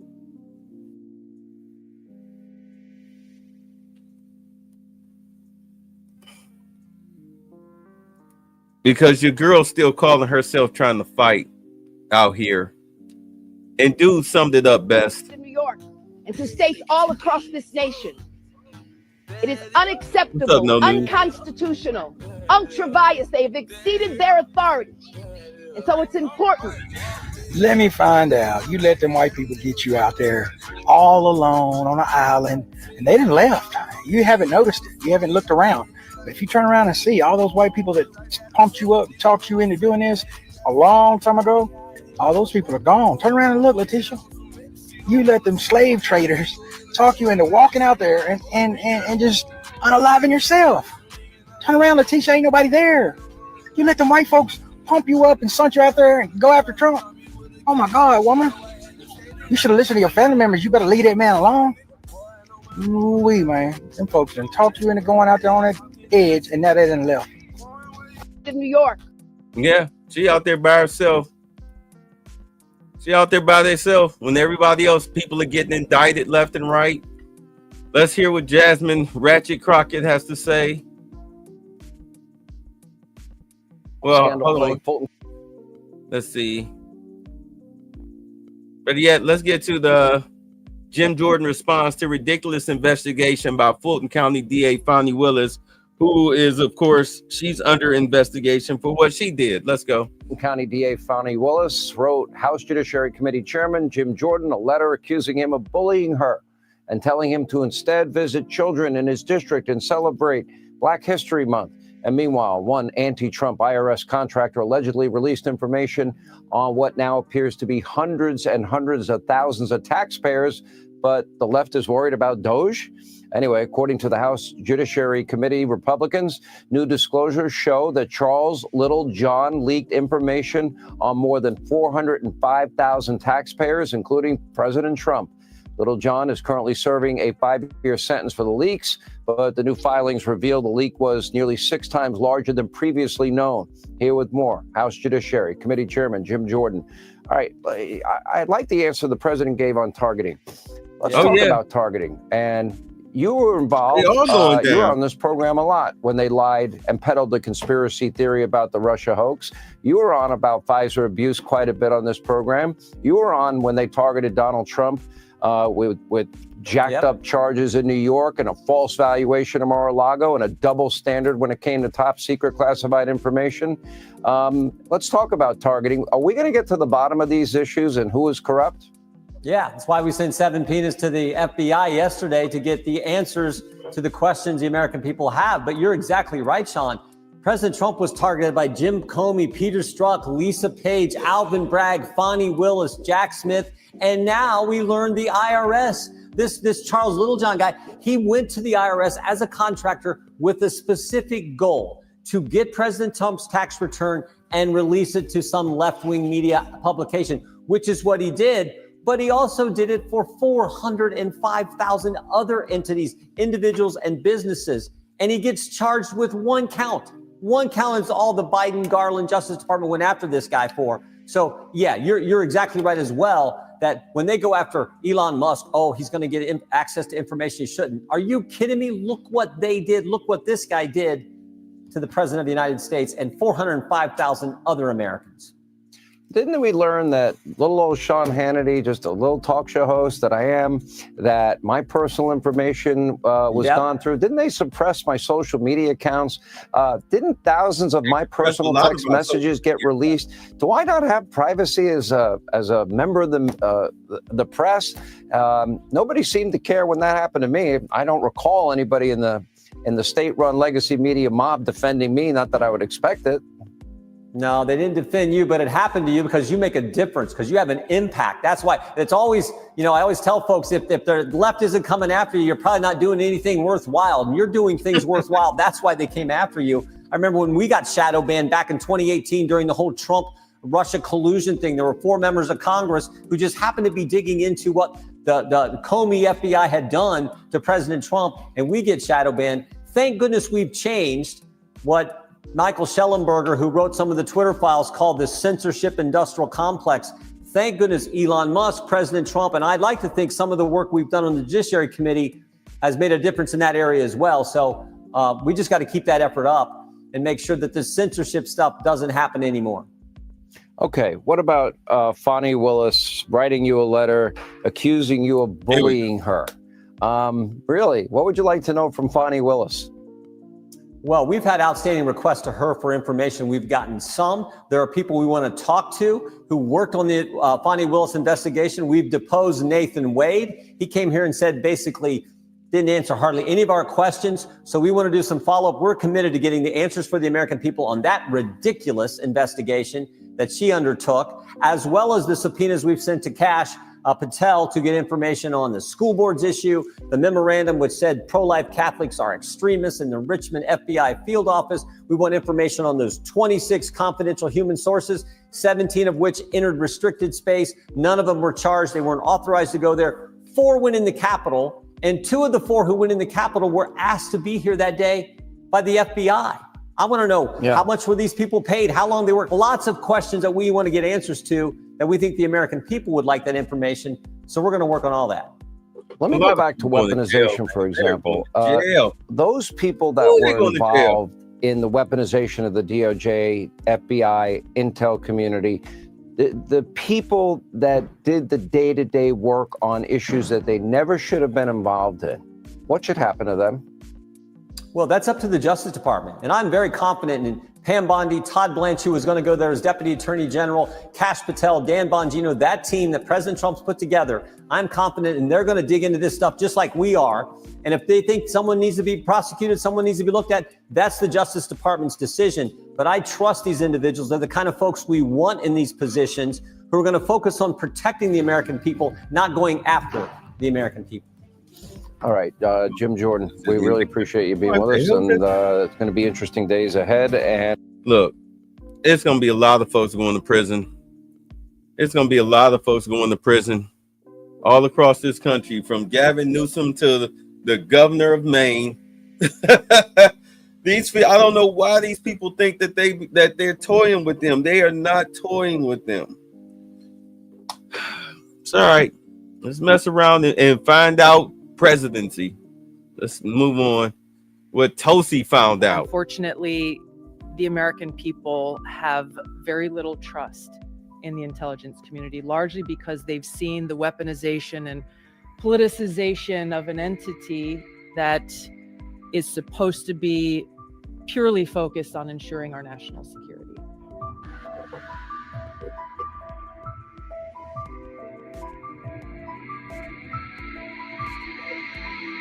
Yeah, Tulsi Gabbard uncovered stuff. She ain't even been on the job a month.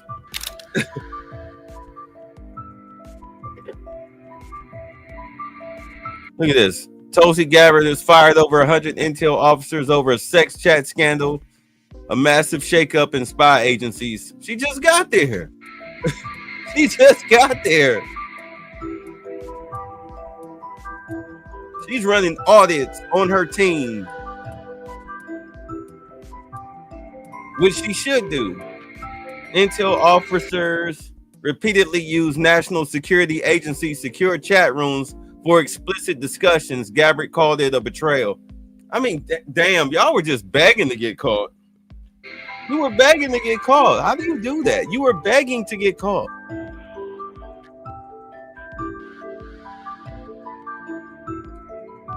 The chat program managed by the NSA was intended for secure discussions on sensitive intelligence matters. And they up here talking about TNA. However, a group of employees misused the platform to engage in conversations involving sexual content.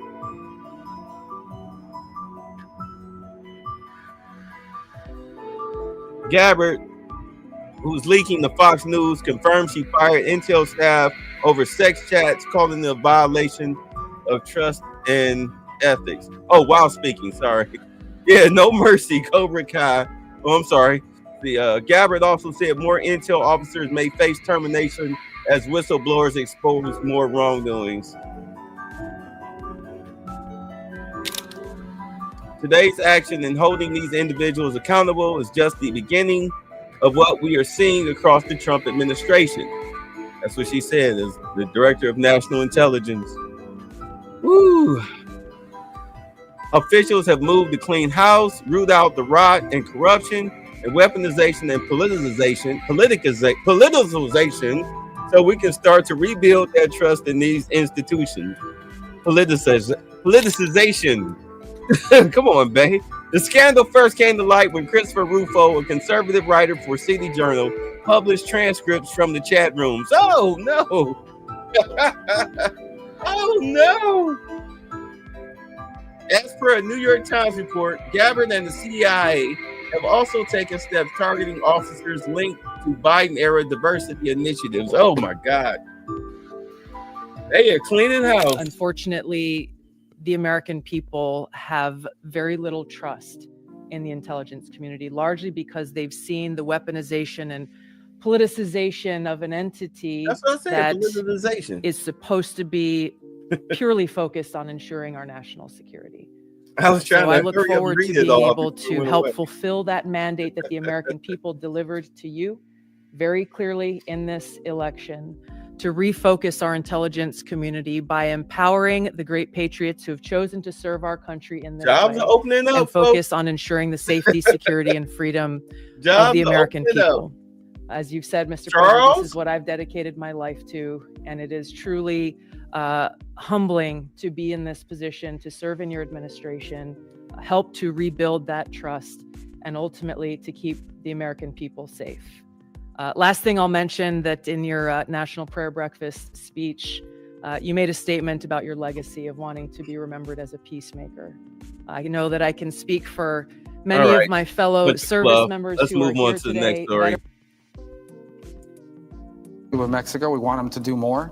I know Pete's been talking to them. We're going to have meetings with them later this week as well. We'd like to work with Mexico to go after these cartels because they're a threat to the Mexican government, not just to us. We want them to do more, but they've deployed, 14,000 of their National Guard to their border. We've provided them information about certain cartel leaders, and they've gone after them. But, we got to keep this going. This isn't like a 1 week or 1 month thing. We got to make sure this is enduring. As a matter of fact, Mexico turned over one of the cartel leaders today. Turned him over today to the U.S. government. Yeah, no mercy. No mercy. Turned him over today. Let the interrogations begin. So the Trump administration pushing Mexico to take on the cartels and gangs along our southern border, as President Trump labels 8 Latin American cartels as terrorist organizations. Borders our Tom Homan joins us now. Good morning, Tom. Good morning. So the Secretary of State Marco Rubio making it very clear that Mexico needs to do more. What can they be doing to help us secure the border and stop the flow of the drugs? Well, look, I think President Trump's already gotten them put in military on the northern border. That's a strong presence against cross-border crime by the cartels, so they stepped up in that. I think they need to share more intelligence with us on the criminal cartels and the areas of operation in Mexico. And look, President Trump is designated a terrorist organization. We need to treat him exactly like that. Anybody associated with him, anybody funding him, anybody transporting for him are part of a terrorist organizations. We need to put the whole weight of the world of the United States government on them. And not just in Mexico. The Jalisco cartel, the Sinaloa cartel, they're in over 40 countries around the globe. We got to attack this globally. You know, Tom, I was a little disturbed the other day when I found out about these Los Angeles protesters, activists. They're posting the photos, the names, the phone numbers of ICE agents. You've been in law enforcement for a long time. What can be done to go after these people? Because right now they're aiding and abetting the enemy by all these bullhorns, but they're also causing great danger to our federal agents. Look, I think they cross the line. They start posting pictures and addresses and phone numbers. Look, Lawrence, I got state troopers around my house 24/7 right now because of death threats. And look, I know what it's like to be doxxed. So these agents don't deserve that. These agents put a gun on their hip and wear a Kevlar vest every day trying to make their community safer. We've been really clear. We're focusing on the worst of the worst. We're focused on criminal threats and national security threats. So I got a meeting with the Department of Justice today. And what we can do about this, I think it crossed the line of impeding a federal law enforcement officer in the performance of their duties. So I'm hoping we find out who these people are and we can criminally prosecute them. But we'll address that first thing this morning as soon as I get to the White House. Oh, I can't wait to hear about that. Maybe I'll see you around here on the campus. I wanted to get you to respond to some of the demonization of what you're doing there. But when you talk with local residents on the ground, they say something different. This is what a Bronx resident had to say. Watch. And this is the quote. Doxing in many times is not just.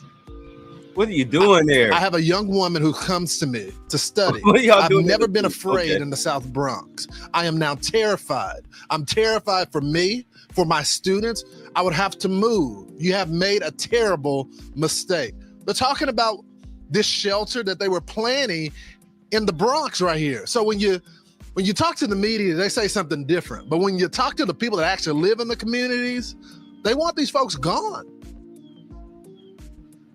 You're exactly right, Lawrence. Look, I've been around the country doing many operations in the community, whether they see it at the airport, whether they see it at a restaurant or out doing the operation. I can't tell you how many members of the community come up and thank us for being there. You know, President Trump made a promise to the American people when he got elected that he's going to make our community safer, especially from illegal alien violent crime. That's exactly what we're doing. And we're doing it across the nation. As far as the politicians who want to push back and attack the men and women of ICE and myself, I'm not running a popularity contest. I'm out there doing what the president promised the American people we're going to do. We're out there enforcing the law without apology. We're going to keep coming. You can put all the roadblocks you want up.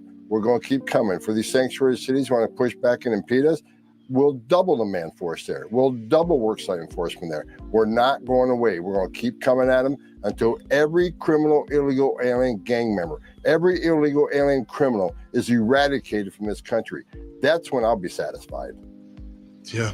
You and the over 60% of Americans that agree with you. The polling is going up for mass deportations because you guys are targeting the criminals. Tom Homan, thanks, brother. Speaking of which, like I was saying, Mexico extradites, this was 3 minutes ago, Mexico extradites 29 cartel leaders to U.S. Tariff threats working? Yeah, because they're turning over cartel leaders to the U.S. You're going to face justice. Let's see here. Wonder if I can get this translated. There we go. Translate post. All right. So, anytime it's right. Okay. So it says here, 40 years after the murder of DEA agent Enrique Kiki Camarena in Mexico, Rafael Caro Quintero finally faces justice in the United States. Let's see. The former leader of the Guadalajara cartel landed in New York to be tried and spend the rest of his days in a cold prison far from his country and his family. His extradition is an act of justice that took decades to materialize.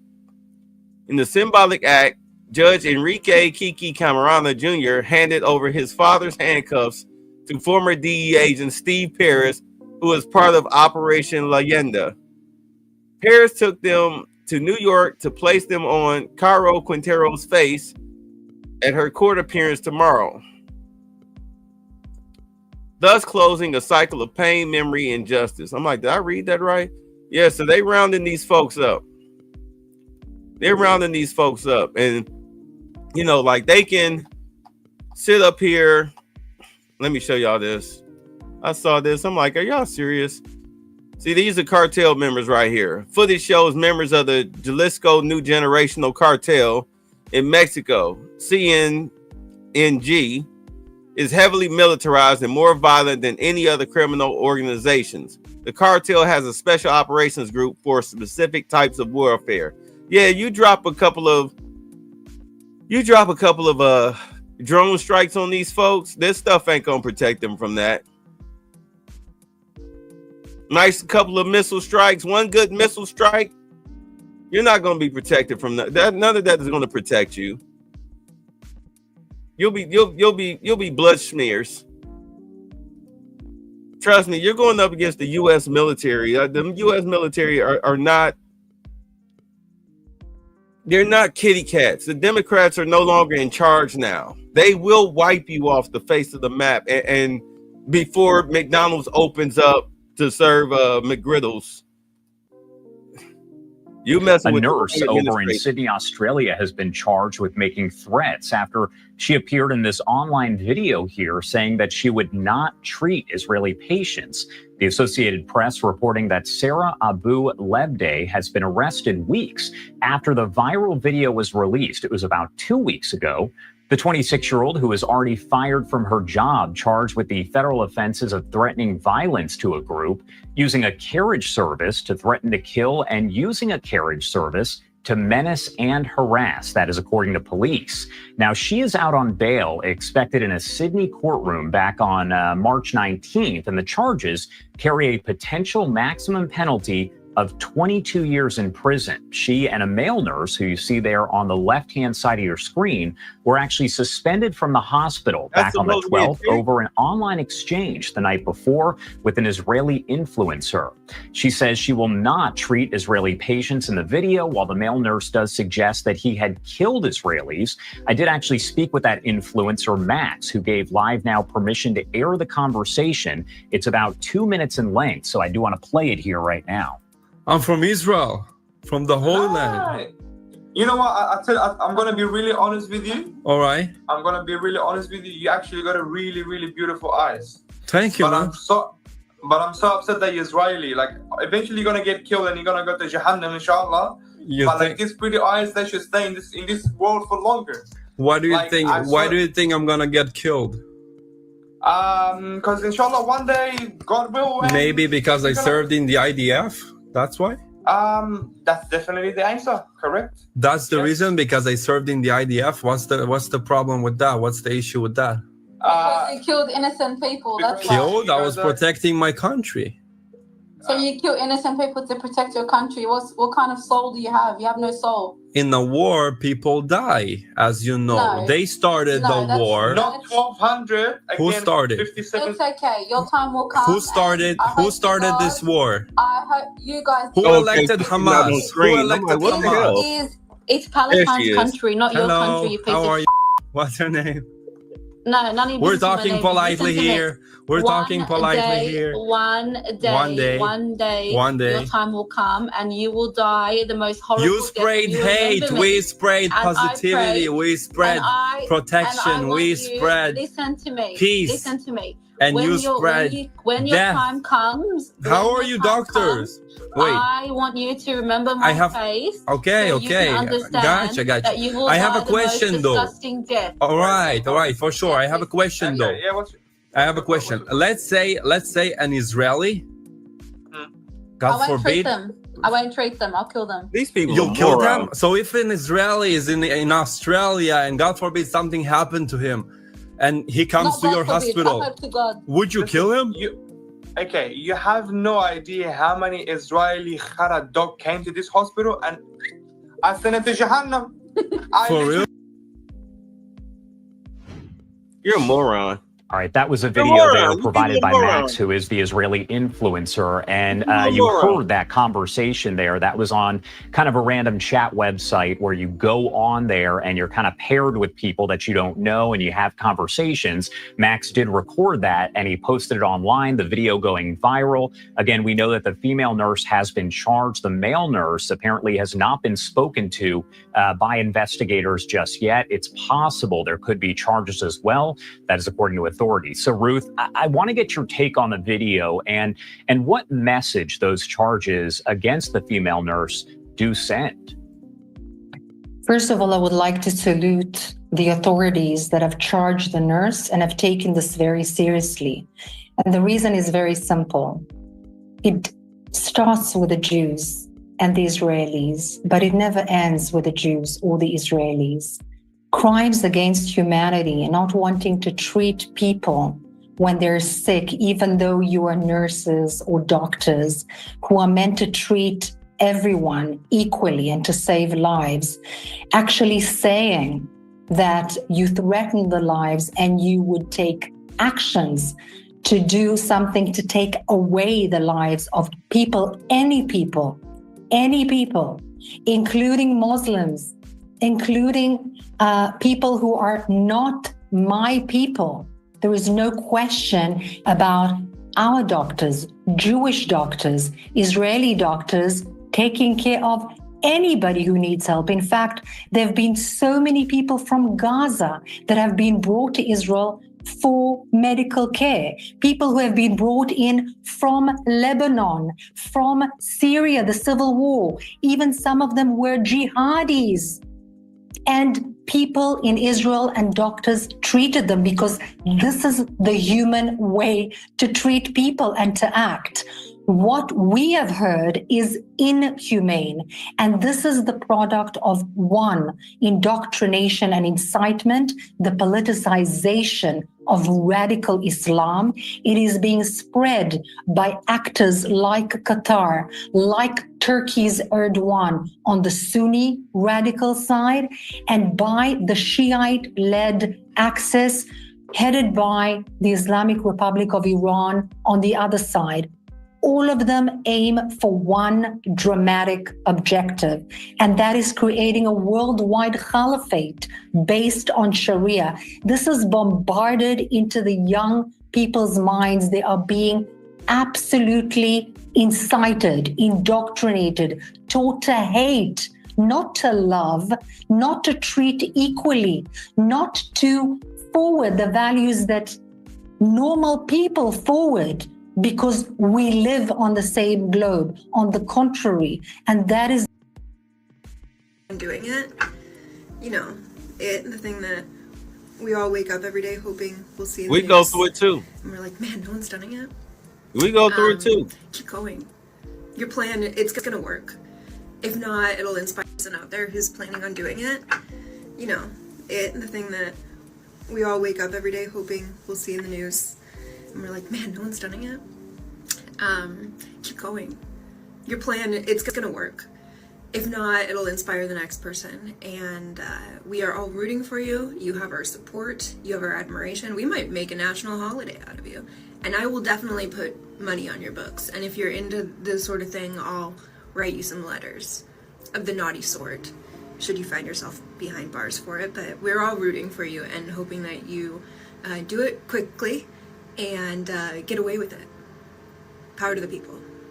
For the person out there who's playing. She was calling for the assassination of Donald Trump. Because, that's what those people do on the left.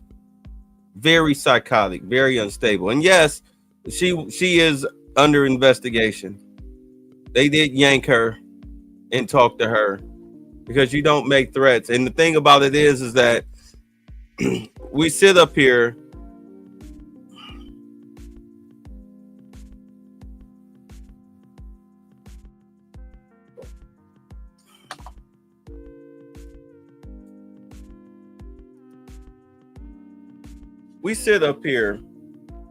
as black people and we talk about racism all day long. Biden gave you a free pass and you used it to discredit the race, to be honest.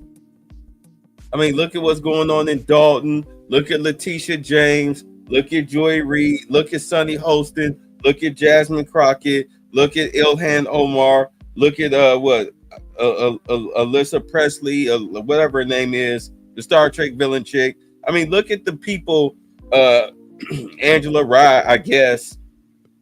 You look at the people that have media access and that they use to say, well, this is the voice of Black people. Roland Martin, you know, these people are losers. They're losers. Do we judge all people based on what a few of them say? No, but we are skeptical. And then when people turn around and do it to us, we call it racism.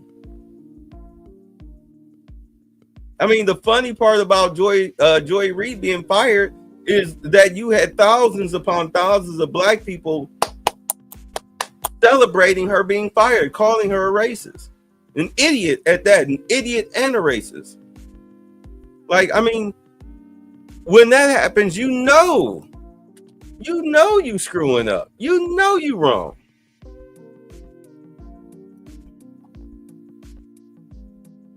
You're not in the position to be winning anything against anybody.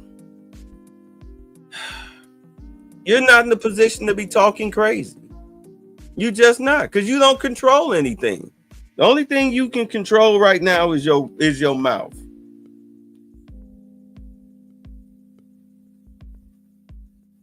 And you're sitting up here using it to demonize yourself, in all honesty.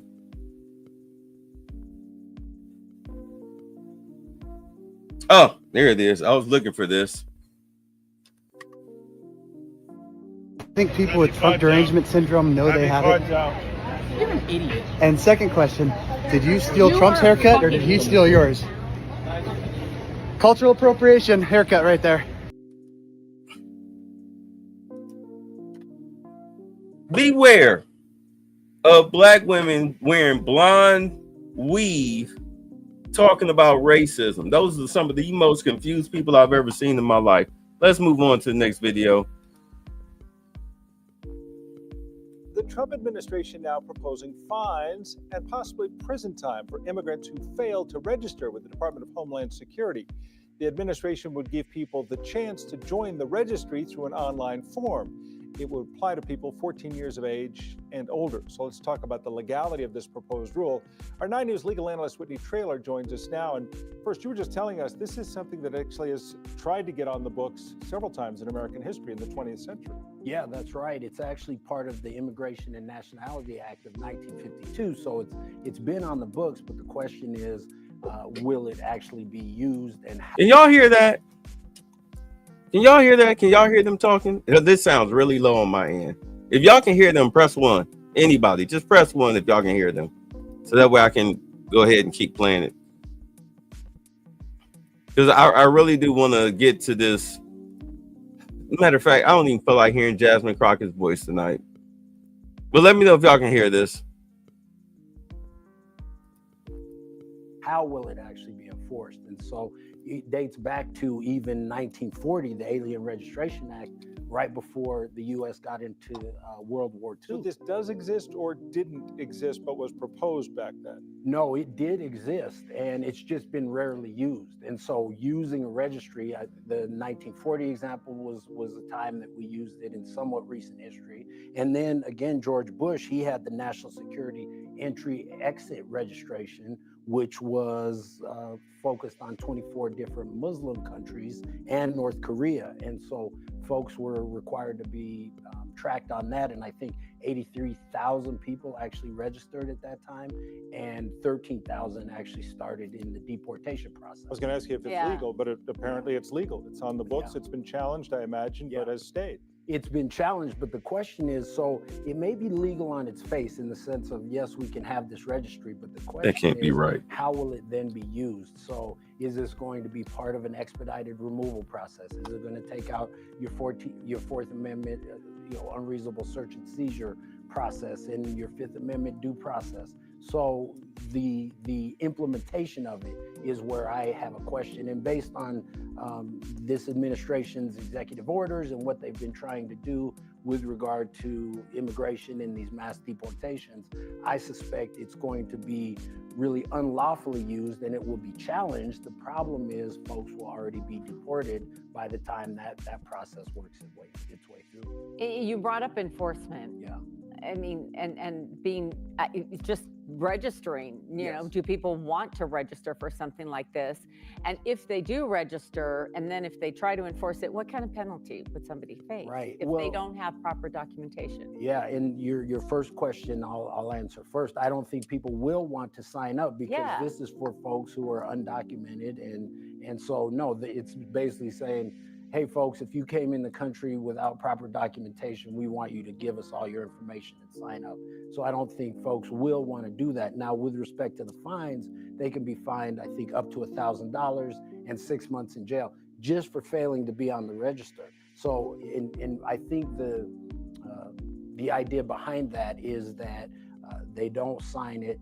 They're stopped. This will give all these different federal agencies the opportunity to stop people who they suspect. So I think there's going to be a lot of racial profiling. And then if you're not on the registry, then that is actually a crime. A lot of the immigration is not a crime. It's administrative or civil penalties. So here, that crime will then allow them to be deported more expeditiously. And I think that's the idea behind pushing this registry. To enact and enforce it is something that we see like in an executive order or just like a change of policy. Yeah. And then it would be challenged. But it's not like something this would have to go through Congress and become law. Right. So this was part of one of the executive orders, I think Section 7 of the main executive order dealing with immigration is that we're going to start this registry. And so they're pulling from the Immigration and Nationality Act of 1952. So, but the question is how you go about the enforcement. So even though it's on the books, it's the implementation that I'm really going to watch out for.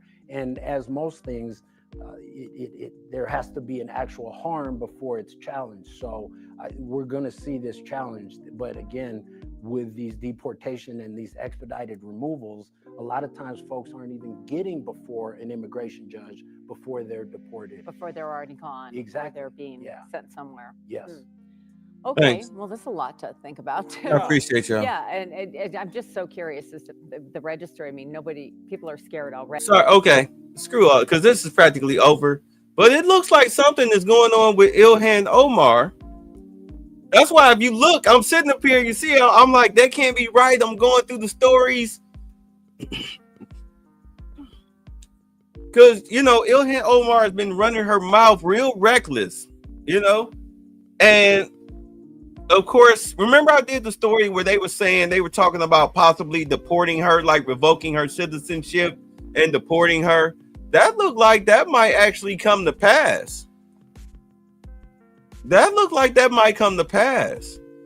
see here. Let's see what's going on here. People did something is the one that really sticks in my craw. But in this instance, I'm going to be very open and honest about why I'm going to vote for this resolution. That's why. Again, recognizing the statements that the representative has made, I find to be highly problematic, extremely concerning, raising very serious questions from a foreign affairs perspective, as the ranking member has raised about statements made and how he feels about people being on certain committees over here. I think we should. The gentleman from South Carolina, I have very strong disagreement with a lot of the statements that Representative Omar has made. We've covered most of them. that some people. Hey everyone, welcome back to Congress Delight. Today, we're diving into Congressman Chip Roy's decision to support the removal of Ilhan Omar from the Foreign Affairs Committee. Let's break down the key points Chip Roy raised and explore why he thinks this move is necessary. Don't forget to hit that subscribe button to stay updated on all the latest political developments. First off, Chip Roy acknowledges his colleagues from South Carolina and Pennsylvania for their strong perspectives on the issue. He aligns with their stance, but stresses that the situation is more complicated than a simple disagreement. Roy explains that this isn't just about one political disagreement. He highlights how the political sticks in my craw pretty strongly, raises a whole lot of flags for me. I think there are significant amount of justifications to raise issues with respect to service on the Foreign Affairs Committee, but I would not go down this road. But I'm also reminded, August of 1993, Juan Gonzalez was a batter for the Texas Rangers and was punked by Alex Fernandez from the White Sox. And a little bit later, Robin Ventura came to the plate for the White Sox, and Nolan Ryan was on the mound. And Robin knew what was about to happen. Nolan plunked him. And then Robin Ventura charged the mound, and then Nolan Ryan beat the crud out of him on the mound. That's what happened. We all know that's what happened. Okay. High school baseball. He highlights how the political landscape has changed over time. Roy references past political battles over judicial appointments in 2005 and 2013. Now, let's dive into the heart of the matter. Chip Roy's issues with Representative Ilhan Omar. One key remark that sticks out to Roy is Omar's statement about some people did something. He finds this comment deeply concerning, especially considering Omar's role on the Foreign Affairs Committee. Roy questions whether someone who has made such a statement can be trusted in such a critical position. This is a major part of why he believes her removal from the committee is justified. Roy acknowledges that things have become increasingly partisan. He compares. When the doors opened, then there's a question. You have to decide what you're going to do. We're not going to unilaterally disarm. All right, this guy's video. We'll leave this alone. Let's see here.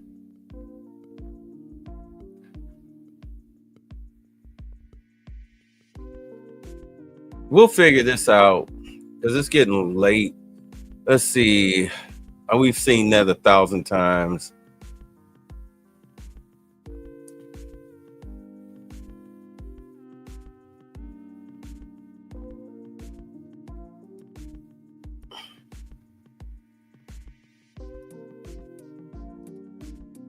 Group to get support. Oh, damn. I can't even hear a word they're saying. All right. You know what? I'm going to do some more investigation into this. But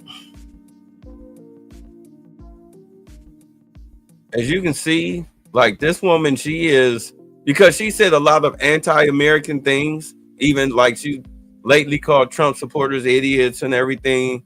Like, girl, like you do understand, you don't just represent Democrats, you represent everybody. You just happen to be a Democrat.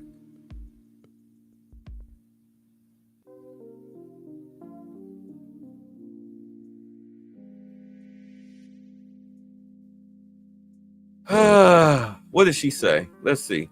These people are just idiots. I really, you know, I'm at the point where it's become really hard to have an intellectual debate with any of these people because the level of stupidity that they are displaying every single day is frankly embarrassing, not just in Congress, but as Americans. And the fact that these people are allowed to say just the most ridiculous things tells you that like the dumbing of the United States has arrived, because how else do we get a Trump presidency again?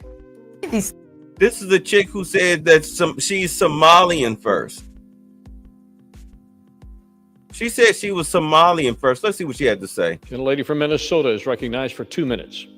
Thank you, Ranking Member. Thank you, Mr. Speaker. I rise in strong opposition to this Republican budget resolution because it is not a budget. It is a blueprint for American decline. All right. Before she even say anything, let's look at this chart. Based on what we know of of Doge, 880 billion cut to Medicaid because you had a lot of fraud on there. A lot of these people have either passed away or you have illegals using other people's social security cards to get access to Medicaid. 230 billion cuts to SNAP because you have a lot of people committing welfare fraud. All right, to the tune of 230 billion. Tax cuts to the top 1%, 1.1 trillion, because these are the people that actually give you your jobs. These are the people that give you your jobs. Right, this right here, these cuts to SNAP and these cuts to Medicaid, this comes out of your taxpayer funds. This comes out of your pocket. This comes out of your pocket just like this comes out of their pocket. All of this comes out of the American people's pocket. People have been stealing our money, mismanaging our money, misusing our money.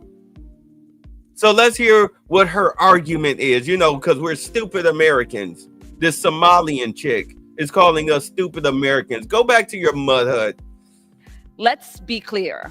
They want to exploit your labor, your tax dollars, and gut your earned benefits, all to bankroll tax cuts for their wealthy friends and donors. They want to increase your healthcare costs while Elon Musk and his friends hoard even more wealth. And they have the audacity to call it fiscal responsibility. This proposal will only deepen the constitutional crisis we are already in. A president trying to rule like a dictator, an unelected billionaire using hate and fear to expand his control over our country, and congressional Republicans pretending this chaos is normal even as their own constituents call them out for their cowardice. Our government is being hollowed out. Our institutions are falling apart. And today, House Republicans are slashing programs that people rely on to enact massive $4.6 tax giveaway to the rich. So I ask my Republican colleagues, who will you serve? The people who sent you here or the billionaires trying to buy our democracy? I yield back. Senator from Louisiana. You serious? She didn't say anything worth listening to. I really do hope, because she said a lot of anti-American things, talking about she's Somalian first, even though she's taken an oath to the United States government, just like Jasmine Crockett sits up here like a moron and pledges her allegiances to Mexico and Canada. And it's like, well, then why the hell are you working in the US? Why are you in American Congress? Go to their countries. Go run for office in their countries. Go live there. Don't live here. If you hate it here so much, go live there. Go back to your mud hut and your sandcastles and your dysentery. Go back. All right, y'all. This is going on 2-hour mark. The Epstein list. The Epstein list. We're going to talk about it Monday. I'm going to scan these pages, maybe. Depends on what happens this weekend with the Epstein list. I know a lot of people are going to be talking about it. Liz of TikTok and a few other influencers, they got their hands on the Epstein list. They gave it to them because the information, do understand that Libs of TikTok and other internet media outlets are seen as news outlets now. All right, because they at least tell the truth as best as they can. They'll at least just like what I do. I present you with the information. I give you my opinion. Clearly enough of you agree. You're still here. Y'all see it just like I see it. It's crazy. But Monday, Lewis and I and the gang, when we do our panel chats, so make sure you're here AB. We're gonna talk about the Epstein list.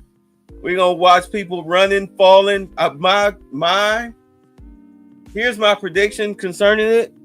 You're gonna see a lot of people, be it Hollywood politicians, media personnel, etc. Either they're going to flee the country, they're going to lawyer up to try to start copping deals and pleas, or you're going to see some self-deletions.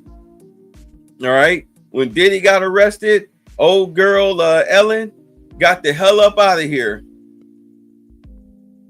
She got the hell up out of here. In case y'all haven't noticed, yeah, Ellen, she bounced. She went to Europe. She out there with her feet up with Nancy Pelosi. Yeah, so we'll see what happens. We will see what happens. And I'll catch y'all tomorrow because I know it's gonna be some more news going. Plus, it'll be a Friday. So I'll see y'all then. Y'all be safe, please. He must have given up, thrown in the towel, abandoned his sad little masquerade. I finally got to him. The power of the press triumphs.